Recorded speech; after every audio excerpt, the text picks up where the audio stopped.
Top quality और consistent performance के लिए सिर्फ सिल्वर पंप नाम याद रखना।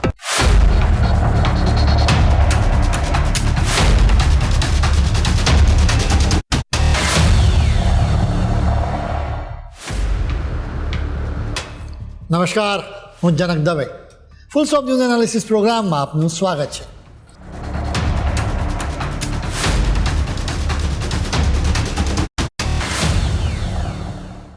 શહેરોમાં રહેતા લોકોને ઓનલાઈન ખરીદીની આદત થઈ ગઈ છે. હવે તેઓ ઓનલાઈન સોનું અને ચાંદી પણ ખરીદી રહ્યા છે.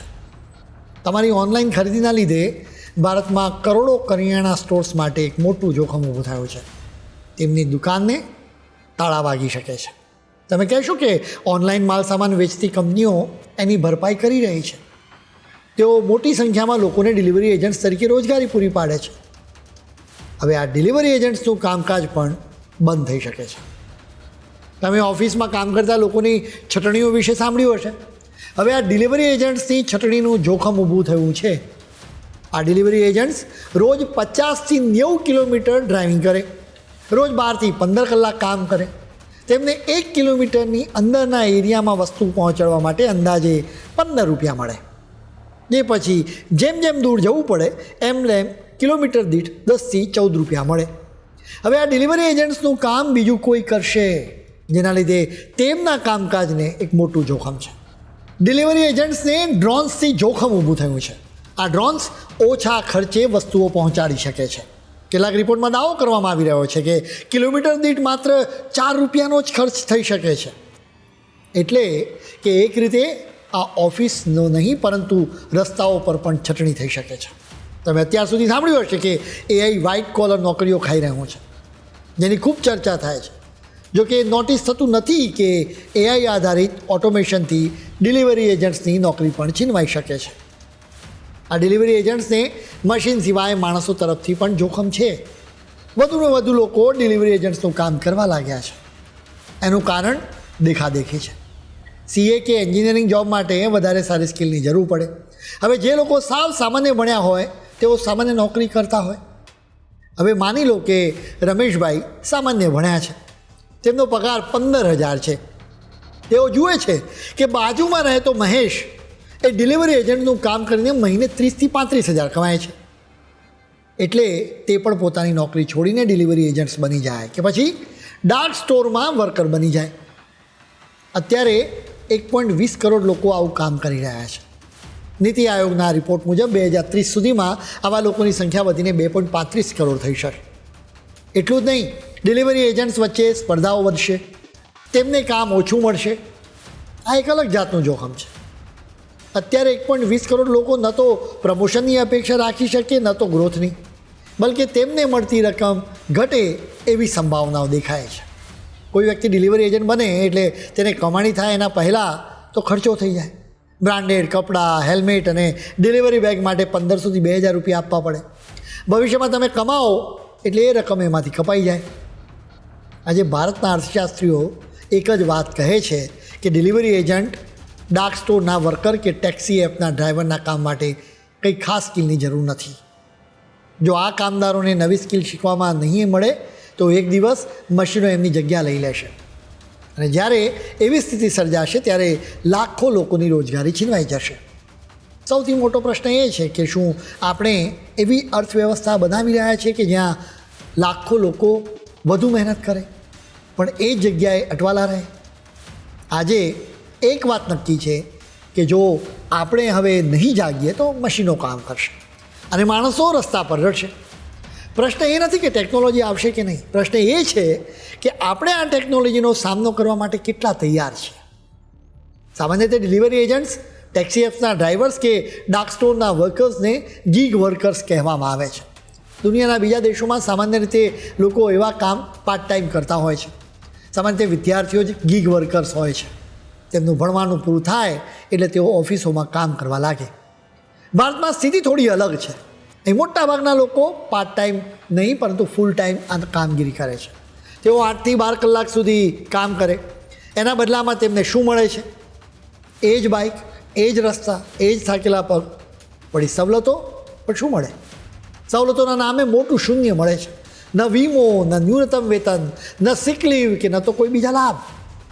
આ ડિલિવરી પાર્ટનર્સ અને ડાર્ક સ્ટોર્સના કામદારોને કર્મચારી નથી ગણવામાં આવતા. તમને બહારથી આ દુનિયામાં ચમક જરૂર જોવા મળે, પરંતુ અંદર બધું જ ખોખલું છે.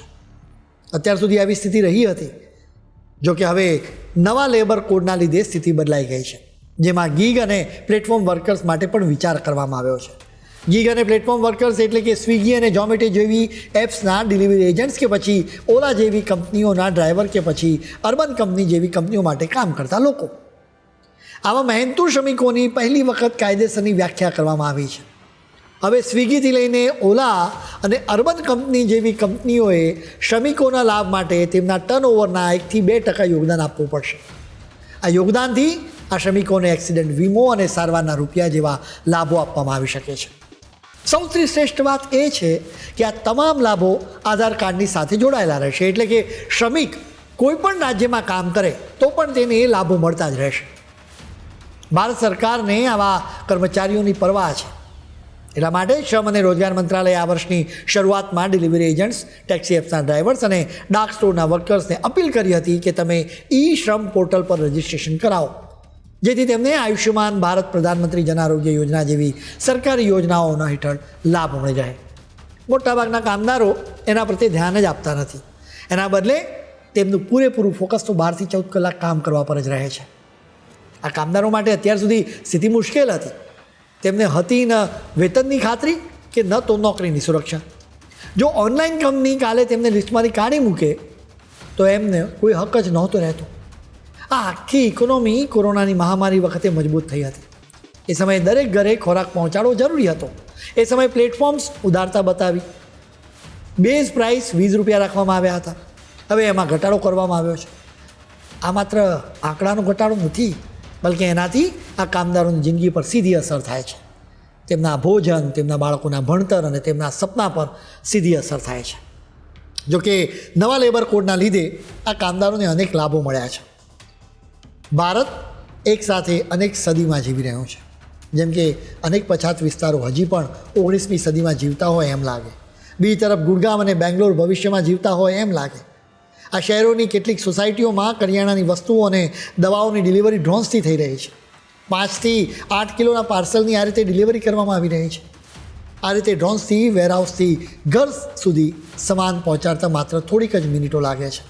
ગુડગામના સેક્ટર 50માં આવેલી ફ્રેસ્કો સોસાયટીમાં રોજ ડ્રોન્સની 40 જેટલી ફ્લાઇટ્સથી 100 જેટલા પેકેટ્સ પહોંચાડવામાં આવી રહ્યા છે. એ જ રીતે બેંગ્લોરની પ્રેસ્ટીજ ફાલ્કન સિટીમાં પણ ડ્રોન વડે કરિયાણાની વસ્તુઓ પહોંચાડવામાં આવી રહી છે. અત્યારના તબક્કે આખા ભારતમાં આ રીતે ડ્રોન્સથી માલસામાન પહોંચાડવું શક્ય નથી. જો કે આગામી સમયમાં એ શક્ય બની શકે છે. ભારતનું ડ્રોન બજાર વર્ષ 2030 સુધીમાં 22% ગ્રોથની સાથે $4.87 અબજ થશે. આ વર્ષે સપ્ટેમ્બરમાં સરકારે ડ્રોન્સ પરનો જીએસટી ઘટાડીને 5% કર્યો છે. આ ક્રાંતિકારી પગલાંથી ભારતમાં ડ્રોન્સનું ઉત્પાદન વધશે.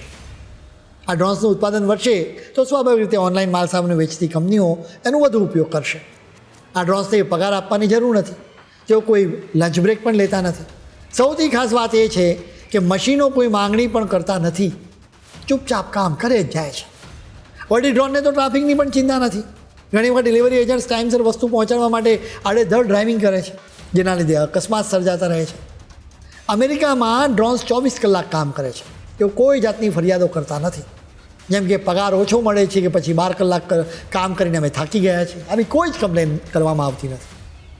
ભારતમાં સામાન્ય રીતે જેપ્ટો જેવા ક્વિક કોમર્સ કે એમેઝોન જેવા કોમર્સ જેવા પ્લેટફોર્મ્સ તેમનો ખર્ચ ઘટાડવા માંગે છે, પણ સ્પીડ વધારવા માંગે છે. એટલે જ તેમના માટે શ્રેષ્ઠ વિકલ્પ ડ્રોન અને રોબોટ છે. ભારતમાં અત્યારે ક્વિક કોમર્સ અને કોમર્સનો વ્યાપ વધી રહ્યો છે. નવી નવી એપ્સ આવી રહી છે. ઓફિસોમાં નોકરીઓ ઓછી છે, એટલે જ વધુને વધુ લોકો ડિલિવરી એજન્ટ બની જાય છે, જેથી ઝડપી રૂપિયા કમાવાય અને સાથે પોતાની મરજી મુજબ કામ કરી શકાય. હવે જ્યારે એઆઈ અને ઓટોમેશનની જ બોલબાલા હશે, ત્યારે એ જ વ્યક્તિ ટકી શકશે કે જે નવી સ્કિલ શીખ્યો હશે. એ વ્યક્તિ ઝડપથી પ્રગતિ કરશે. ભારતની ઇકોનોમી અત્યારે ફૂલ્લી ઓટોમેશન માટે તૈયાર નથી. જોકે એના માટેનું ગ્રાઉન્ડવર્ક શરૂ થઈ ગયું છે, એટલે જ બધાએ તૈયાર રહેવું પડશે. લોકોએ પણ તેમની ઓનલાઈન ખરીદીની ટેવ વિશે વિચાર કરવો પડશે.